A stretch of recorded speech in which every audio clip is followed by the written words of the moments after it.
Amb aquesta moció el que vam voler és denunciar d'una banda el model cultural que actualment està duent a terme aquest equip de govern. No?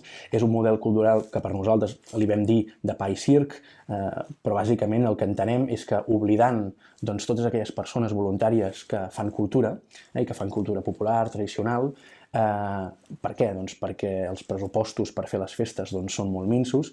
Pensa que, per exemple, la festa de Sant Roc, i per això la moció anava concretament d'això, és una festa que dura 4 dies, des de dijous fins a diumenge, i que per tant està repleta d'activitats que la fan voluntaris, que venen concerts, que venen doncs, entitats culturals de diferents tipus, i que tot plegat té un pressupost de només 15.000 euros cada any. No?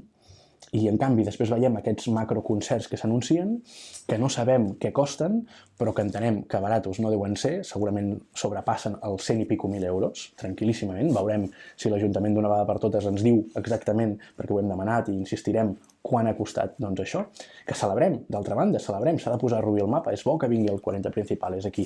Ara, el que no podem fer és, amb aquest desequilibri, donar 15.000 euros a aquells voluntaris que després doncs, els hi costa i han d'anar allò a la pela per poder que sigui un èxit les seves festes i en canvi després, sense cap mena de problema, doncs, destinar als 40 principals que no els hi galen els diners doncs, més de 100.000 euros. No?